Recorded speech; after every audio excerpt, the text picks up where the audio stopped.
the idea of what a female fighter was 10 years ago is completely different than it is now. I mean, you've got all sorts of walks of life, from, you know, the amazing Liz Carmouche to a different kind of Ronda Rousey. You've got, you know, these cutesy little girls. You've got all sorts of different walks of life in the sport. So, you know, putting them out there on social media with all these different kinds of girls, every girl can relate to some fighter. You know, I mean, they're just easy to relate to. You've got, you know, you've got people girls with degrees, all sorts of different other fields, you know, aside from what they do in mixed martial arts. And it's just impossible to not be able to relate to some fighter.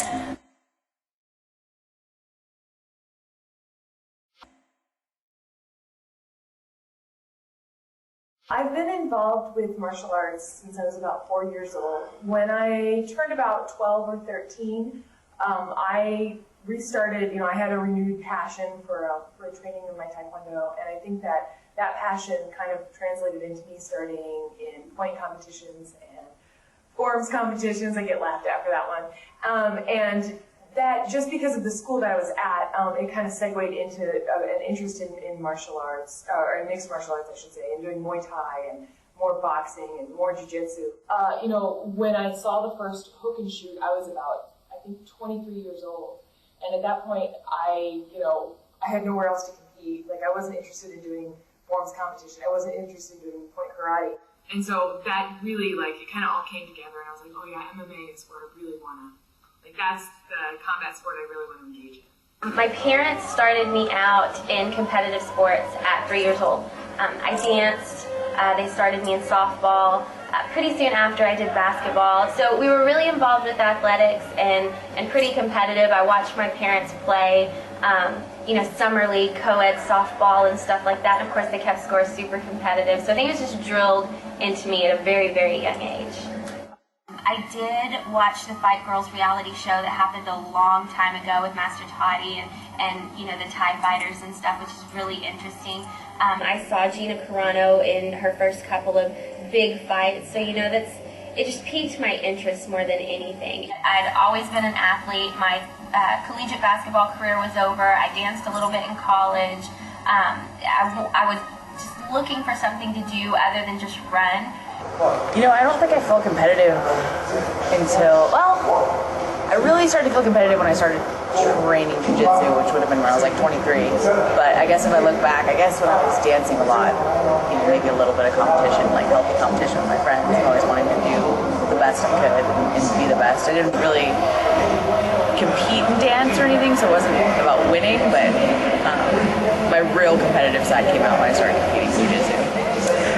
I wouldn't even watch fighting, you know, 15 years ago. Boxing was too violent. I didn't know what the UFC was. I didn't know what, you know, mixed martial arts was. I had no interest in it. I was telling the story yesterday. There's a girl she was in my dance group when I was about 13, I was 8th grade. And she was on her high school wrestling team, and she was the only girl on the boys' team. And she would come to the gym for practice, and she would cut weight in garbage bags while we were doing dance rehearsal. And I was like, my attitude was literally, well, that's just stupid. Like, why would you want to wrestle? Or why would you want to wrestle with boys? And that was exactly how I thought of it. And now I'm kicking myself because I kind of wish I had a wrestling background. But it was so far off my radar. And anybody who knew me as a teenager or a kid who knows what I'm doing now is just shocked. So I think it's something that can definitely be developed. You know, I think there's also people that are born with the instinct, born with whatever. I don't know. I graduated the police academy in 2009. I was driving down the street in Peoria, Arizona. I seen these guys outside doing this crazy workout, you know, sledgehammers, tires, big ropes. So I pulled over, watched them for a second. And they noticed I was watching, and they said, hey, come here. And I asked them what they were training for, and they said a fight. I said, what do you mean a fight? I knew of the UFC, but I didn't know of hundreds of smaller shows around the world. And he said, why don't you come back tomorrow and train with us? And I said, okay. I went there. I couldn't even jump rope like a boxer for 5 minutes. And me, with my competitive background, played basketball throughout high school and college, I was like, that's not okay with me. I kept going back every day after that. 6 months down the road, the owner of the gym asked me if I would do an amateur debut in Tucson, Arizona for the World Fighting Federation. And I said yes. It was at 135 at the time. Got on the scale, 135, knocked the girl out in 34 seconds. After that, I was hooked. I used to be fairly fat, actually. I used to be over 200 pounds, and I started doing Muay Thai as exercise just because I got bored of the gym, and I just fell in love. I was doing the little bag combos and this, that, next thing you know, I was like, I want to do that. They were sparring next door, so I took up sparring. Next thing you know, I was taking my first Muay Thai fight, and I was hooked. No, honestly, I used to hate UFC. I didn't like it. I thought cage fighting was ridiculous. I was like, how do they get in there and punch each other in the face? And I just don't understand it. And now here I am. So no, I wasn't into it at all. I'm a natural competitor, like family-wise. My parents, my aunts, my uncles. I've had uncles in the NFL, people in lacrosse, hockey, everything you can think of. But then naturally wanting to be the best just grew onto me.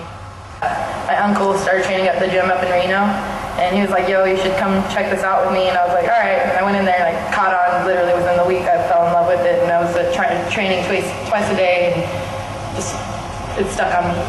I think I was born a fighter. I'm sure I was born a fighter, actually.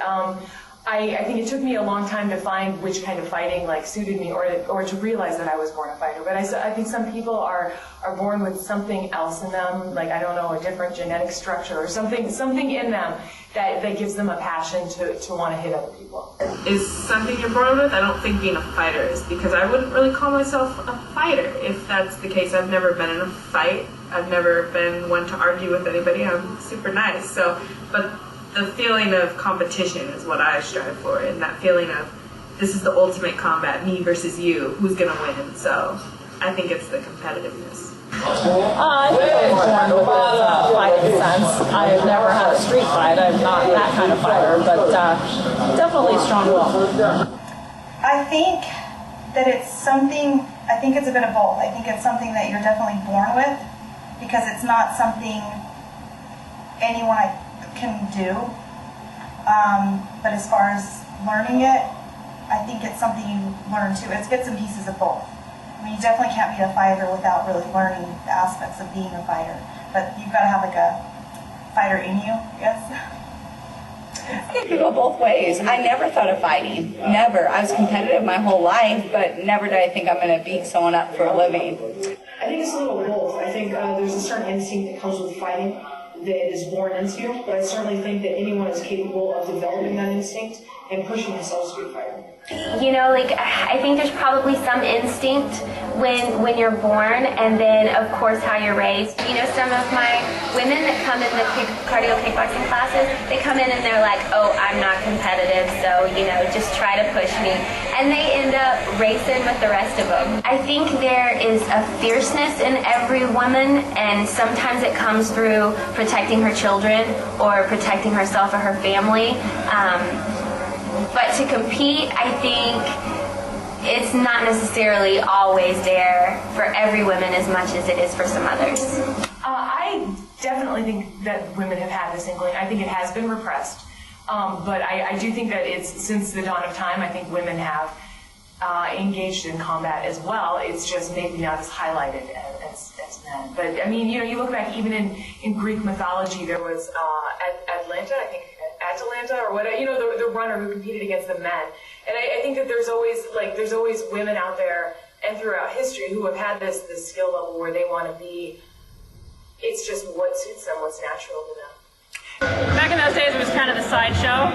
You would have your gladiator men come in, and they were sort of the main event, as you would say, in this day and age. Back then, women didn't have the positions that they do now. They were more matrons or maids even. So that was kind of just in the background, in the shadows, along with, like, you know, I want to say the smaller people, midget wrestling and fighting animals. So it was kind of their sideshow, circus freak kind of a thing. And it's evolved to where it is now because women are more dominant. They've come up, you know, women's lib and all that stuff. So they're hungry to prove their position. So a different day and time back in those days. I think I get my martial arts passion from my father, but I think that my mother has a real competitive side that doesn't always come out. She's a really, really brilliant woman in her field. She's a neurobiologist.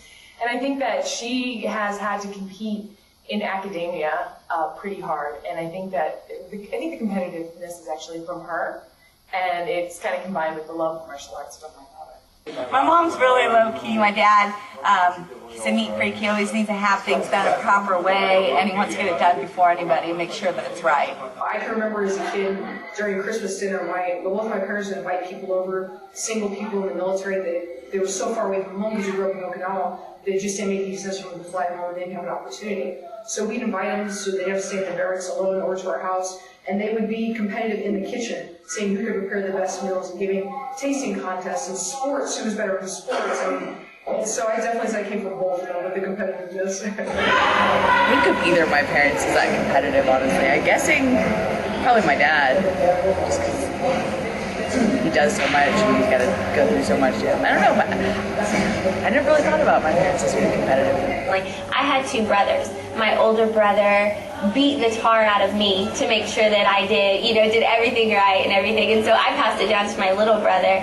And then I think you learn it as an adult too. Jocelyn's my best friend. To have her by the side from almost day one. Believe it or not, she wasn't at my first fight just because of work and stuff. But after that, when we started training, even together, she's my best friend and my worst enemy at the same time, being that we fight in the same weight class now. But just having that extra support and knowing that her ground game was way better than mine, it pushed me. No, I need to be good like her. I need to be good like her. And I could pick her apart standing up. She could beat me on the ground. And I think that helped, just having that there. I like to have guys to train with personally, because if I can get hit by a guy or thrown by a guy, no girl's gonna throw me how these guys are throwing me and punching me. I guarantee it. If I can take a punch from these guys, then I can take a punch from anyone. And if they can take a punch from me or not take a punch from me, that's even better. You know, it's nice. Like, Colleen and I trained together. Colleen Schneider, she fights for SFL. And it's really, I actually like to have a balance. I like to train with girls. I like to train with boys. I feel sometimes like I can maybe let it out there a little bit more with the guys. Just, I don't know. It's a weird thing, but it's nice. It's nice to have girls your size to train with. It's nice to have, guys. It's definitely nice to not be the only girl and not feel like, you know, you're in this world full of guys. Although you kind of get used to it.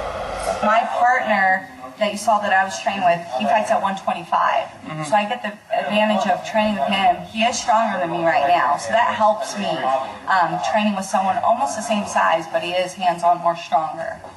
Like to have, Sophie when she was getting ready for her XFC fight, at the same time was training with Catalina, who was getting ready for Invicta.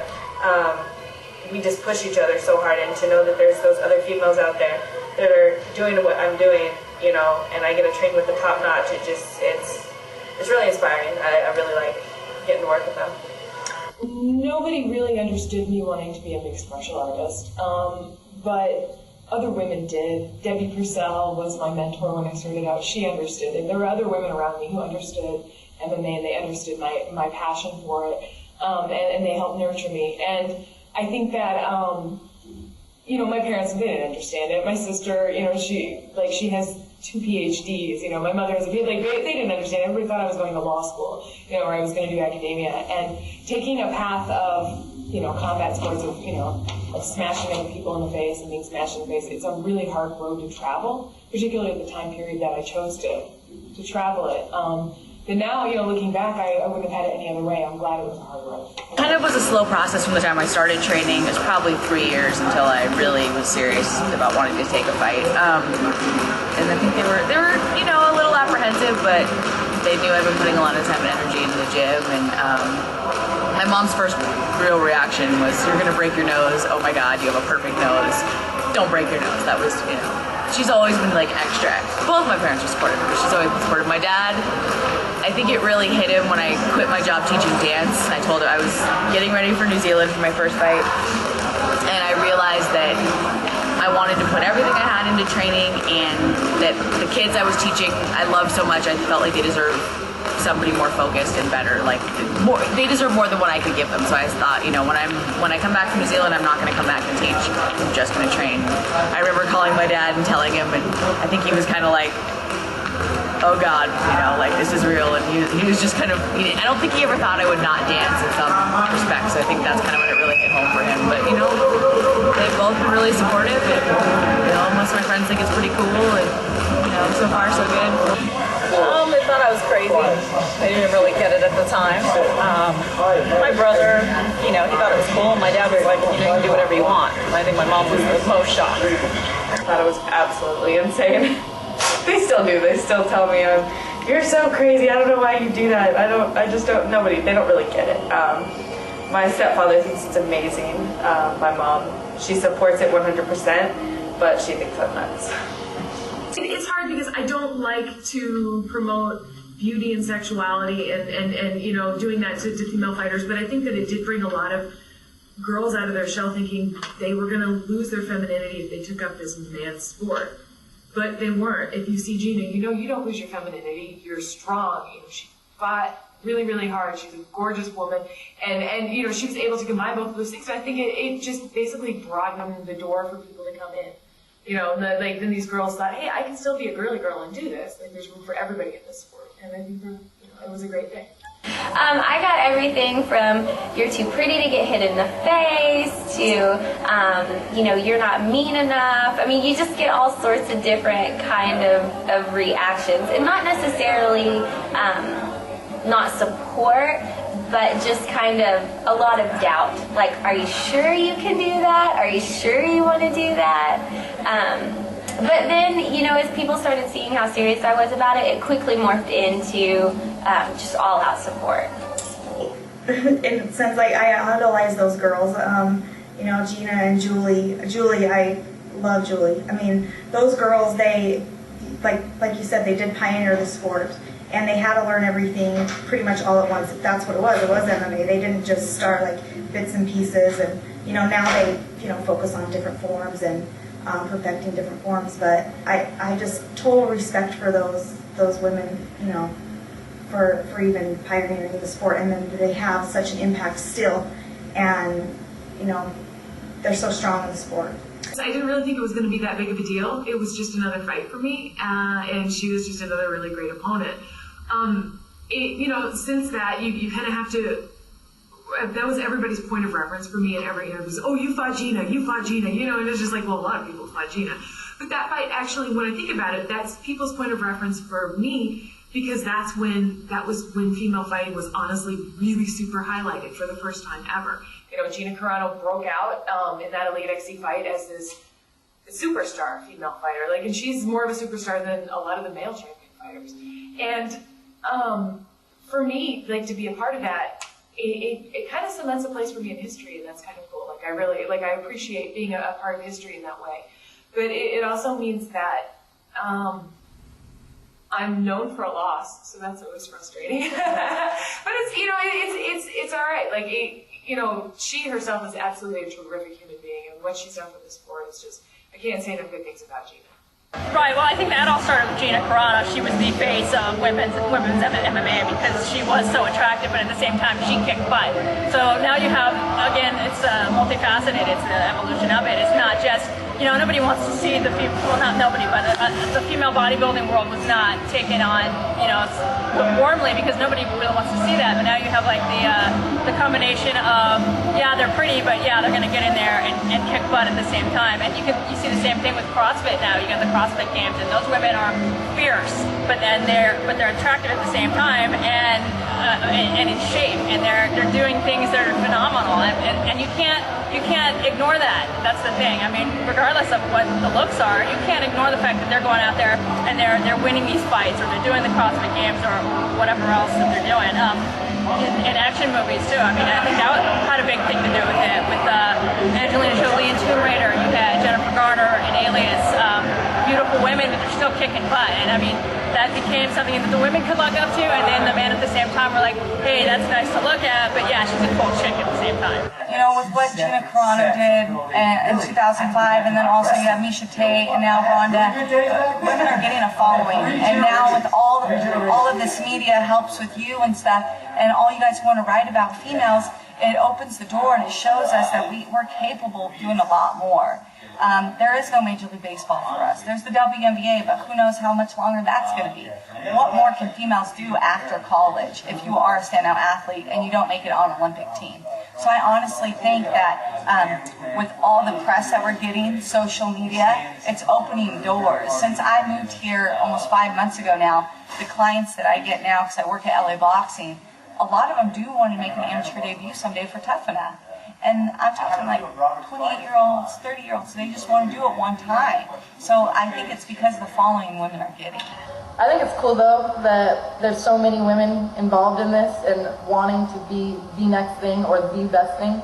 And even the ones that don't want to be the best thing, they just want to be the best of them. And they want to prove to themselves and to others that they can be a woman fighter and not just women fighters. A fighter in general. It has grown more than I thought it ever could. I'm one of the babies in the sport, honestly. I've only been in it for about 5 years.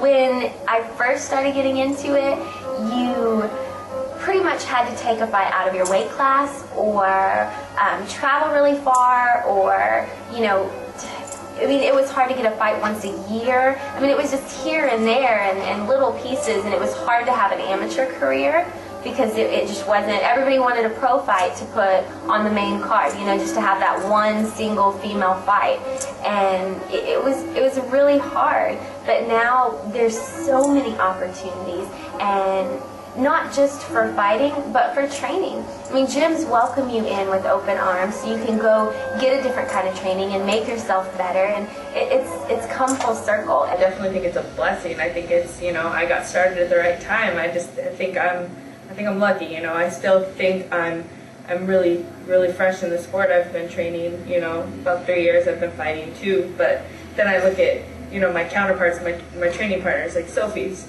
You know, she's been fighting 8 years, and I'm like, man, just think where I will be in 6 more years. Like, I just think that I have so much opportunity to learn and grow in a short amount of time. I remember training with Misha, helping her get ready for a fight, and her wrestling is awesome, obviously. If my twin and I had wrestling back in high school, or even knew what jiu-jitsu was, I would have started that a long time ago. I really would have. And then you see these younger ones who are just killing it at their age, you know, 9, 10, 11. Keep doing it. They're looking up to us. You got Ronda, who's a judo champion, world champion. That stuff like that, they need to look up to. I think it's got a lot of attention. It's got a lot of superstars coming out of it, and it's a positive thing for people, especially little girls, with their confidence and just overall to protect themselves. You know, who wouldn't put their little girl in something like this to have that confidence as a parent, knowing that your little girl's going to grow as a person. She's going to have confidence. She's going to be able to protect herself in the real world. I would definitely want my daughter to do it because it builds so much confidence. And you're very sure of yourself, and it's always good to be able to protect yourself. But these girls, that's a huge goal. That just shows that they make goals and they work towards them, and they're driven women, and it's great. And I see a lot more girls in, you know, jiu-jitsu class, and we have, in our kids here, we have, I want to say, you know, maybe not half girls, but we have a really good amount of little girls, both in Muay Thai and jiu-jitsu. It's a pretty big, proud mommy moment. I mean, I've taken her all over the place to compete. She does grappling tournaments. She does pancration. Last year, I took her to Las Vegas to compete in the USA Team Trials in pancration, and she took first place. She's just an amazing little girl, and she eats it up. So I'm very proud. Most of the belts, the swords, the medals in the gyms belongs to her. She's just really awesome. Self-confidence is very, very important. I mean, you can have a kid who's not very confident in themselves and they'll go off and they'll join a gang or whatever and do harmful things, whereas if they look up to these sports stars, that's a very healthy outlet. I myself had a lot of personal tragedy growing up, and instead of going that destructive route, I actually wound up in fitness, and it actually changed me as a person to get more confident and healthier at the same time. And when you're healthy, you feel good, and you can go out there and you can do a lot of positive things with that. And it's just an evolution, like I said, it goes full circle. And one person does one thing, and then another person follows it, and it just goes on like a chain. So it's a really good thing in this day and time. It's amazing, and I think I can kind of relate it to old generation, new generation UFC. You know, you have your old school people, and now you have these new hybrid fighters coming in, like John Jones and Roy McDonald and all these guys who are just like, they're amazing athletes. And I just think, man, these little girls are going to be phenomenal. They're going to be phenoms, and they would, kill me when when they're my age. 20 years or so down the road, it's going to be a little less easy, a little harder to make that transition, because now you've got these little girls that aren't training one single sport. They're starting at 6, 7, 8 years old and training every single aspect of mixed martial arts. And here in about 20 years, they're going to be these amazing little fighters that don't lack anything. They're not a boxer that added additional things, or a wrestler that added additional things. They're this little ball of fire that have trained every single aspect of mixed martial arts since they were a little tiny kid, and it's just going to be amazing. Well, I think, this younger generation of girls coming up who want to be professional fighters, it's awesome. I've never had children before, but in a way I feel a little bit motherly about it. I feel like, yeah, I helped produce that. Because you can go into this sport and say, I'm going to be a superstar, and I'm going to do this, and it's all going to be about me. But if you don't take a step back and realize that what you're doing is causing a ripple effect, and what's going to happen afterwards could be, it could be inspiring for other people, it's really, really a genuinely rewarding feeling. And it's nice to know that those women are out there. And I hope they come after me. I hope these little 12-year-olds come kick my ass when I'm in my 40s and fighting. I do. I'm excited about it.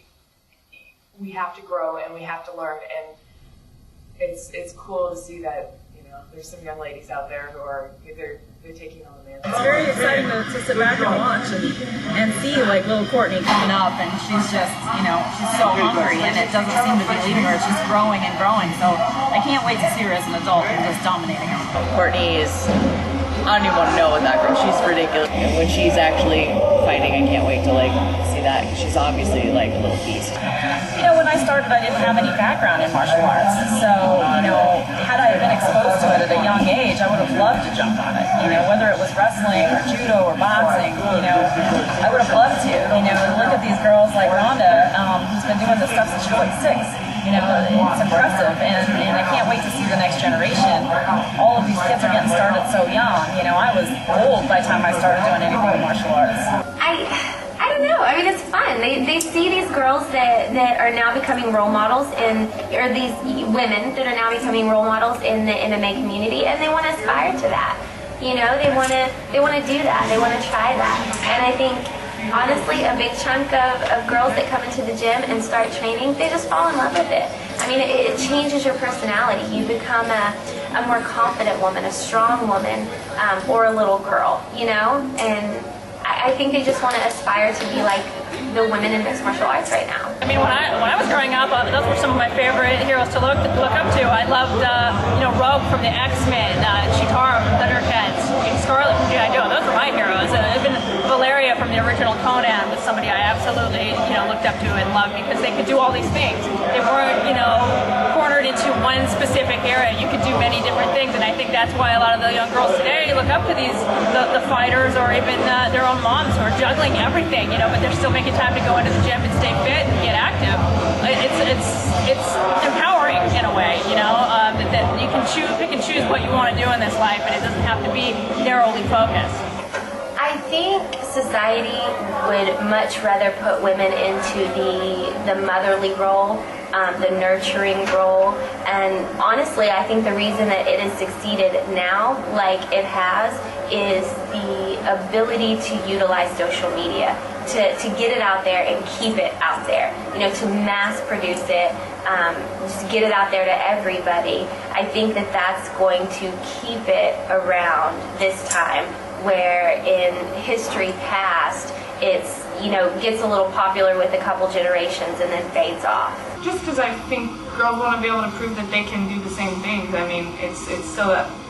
It's still a man's sport, and I still think that we're finally starting to get the recognition that we deserve, and we're tough, and we can do it too. We're not these frilly little. Sure, we can be cute and frilly on the street, but we can get in there, we can battle. Well, I think as a society or as a people in general, we've evolved, and I think that the usual social mores that would maybe dictate a woman staying in the kitchen, and that sort of thing, those things have passed over time, with exceptional women coming out and actually doing what they want to do, and I think it's set the trend. And now I think it's kind of a culmination of society's changing attitudes towards women and equality, and I think it's a great evolutionary step. But I also think it's, I don't know. I think that the women kind of don't want to take it anymore either. Not to be like, rah, but I think we're we have a voice now and we have fists now, and I think we're using. We all have to kick down doors. Everybody's kicking down these doors, and I think that once one door gets open, everybody starts to say like, oh, okay, it's acceptable now. Then everybody wants to jump on the bandwagon. Everybody wants to have girls on their fight card, their promotion. Everybody wants to have a girl fighter that they're, representing or sponsoring, and it's good. It's a good thing that's happening right now, and I think that the girls that are out there getting exposure and doing a good job of representing the communities that they're working with. Oh, I think it's amazing that these women are getting more opportunities than I had to begin with, because it means acceptance is growing. Like, the Tough Enough show that provides that huge platform for amateurs, and all these fight shows that now allow women to progress as amateurs and to really grow up within the sport and get their feet wet before they actually even have to worry about the records is fantastic, because then they'll even know if they're committed to it. In fighting, there's a lot of money at stake in fighting. I haven't seen any of it, but I know that there's a lot of money at stake in fighting. I know there's championship belts and there's fame and there's glory and stuff, but really the idea of amateur fighting is great because you have to test yourself and know that you're in it not just for the fame and glory and money, but you might be fighting on the undercard of the undercard, not getting paid anything, and you might lose. And is it worth it to you? And that, I think, when we see these girls coming out, I think that it's exciting because they've gone through it. So they're not just bringing, I'm going to be a girl fighter, to their debuts. They're bringing a wealth of experience as amateurs. They're bringing hard times, they're bringing hard training experiences, hard fights, and stuff like that. I like it. I like to see it. Much as we've broken ground into these different areas, especially women's MMA, now they're in the UFC, and I'm excited about it. A lot of people are excited about it, but you still have that argument from some people, particularly men, not to be one-sided, but, I don't want to see that. I don't want to see women fighting each other and beating each other up. Each to their own, but some of the women's matches come across a little bit more, entertaining than the men's matches, and that's because they're hungry. They still are cheering through point that they belong in the octagon just as much as anybody else. The UFC, is the one that everybody wants to be a part of. And so all these other organizations are like, oh, I'm going to use that model and start, promoting fighters here. I'm going to use that model and promote fighters here. Now, Shannon has, Invicta is amazing because she hasn't really used the UFC model. She's done her own model. She's done everything, from this just really exciting, I don't know. She's just done extremely well with this, and she's created this platform. I think Invicta has helped that out mainly by just getting it out there, making an effort to bring in international fighters, making their events accessible, making the press and the news about their events accessible, so that people, all girls really need is to see, oh, I can do that. Oh, there is somewhere to go if I do start training. There's somewhere, someone who will fly me in. A lot of girls, I'm sure in other countries, will get discouraged because you can train for a year and never find a local promotion. And, a mom and pop promotion isn't just going to fly an international fighter in, mainly because of the funds. I'm sure that they would want to, but financially speaking, they just can't do that. And Invicta has come in and been able to offer those opportunities. So I think it's just going to skyrocket female training in other countries now. Invicta is incredible. I can't wait till they have a fight every month. Because there's going to be that many women in it that are very talented and beautiful in every way. So. Well, I honestly think Invicta is going to be still the #1 stage for females with the following that they have right now, with the way we get treated, like true athletes. The pool is so large now. Everybody used to say, oh, I don't think there's enough girls. There always was enough girls. They just didn't have a platform to be seen and showcase their skills on. Like now they're getting some platforms and people are realizing, gosh, there is a lot of female athletes out there. And everybody's wanting to pull from, it's kind of pulling for the underdog. They want to give them that platform, an opportunity to impress them in the world. Look at Invicta and all, you get a full fight card full of women, you run the gamut, there's, I think not even just with Invicta, but with all the girls, it seems to me there's a healthy mix of, more quote-unquote butch-looking girls and, you know, regular-looking girls, and maybe the cute. It seems like just more girls of all shapes, sizes, you know, looks are really into it, which is, you know, it's nice to see. I only see growth, to be honest, especially now that UFC's finally accepted it. Like I said, you can't deny what these women are doing, and they're not going to go anywhere anytime soon. I think it's just going to grow and evolve, and because there's a lot more choices, you're going to get a lot more people getting involved in it. I mean, I've talked to many people myself who they just get into it for fun, and then all of a sudden they start competing, and it's exciting to them, and it's something that they want to pursue as a career option. So I think it's just going to grow, and we're going to see more and more talent coming out.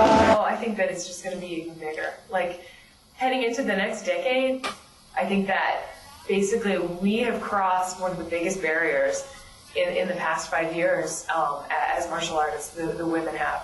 And I think that female mixed martial artists are just, it's going to be accepted. And not just accepted, but it's going to be, you know, it's going to be celebrated. People are going to, you know, it's going to be just as popular. And the naysayers out there, that's fine, they can think whatever they want to, but it's already happening in front of their eyes. Some of the female fighters have been here for a long time.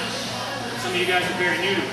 It's really starting to go. And for me, I think it's starting to go somewhere. I've supported this seminar every year it's been around, and I'll continue to do it. Fighters, both male and female, are the most sensitive people on the planet.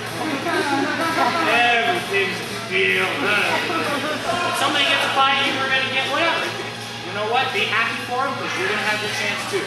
That's the cool thing is there's a lot of opportunities now, where in the old days, even for the really old days, there are opportunities for none of us. Now the males are pretty well taken care of, and the females are on their way up. So guys, make sure that you remember that contact. Be good to each other. Stay unified. You know, really support female and men. You should have a very good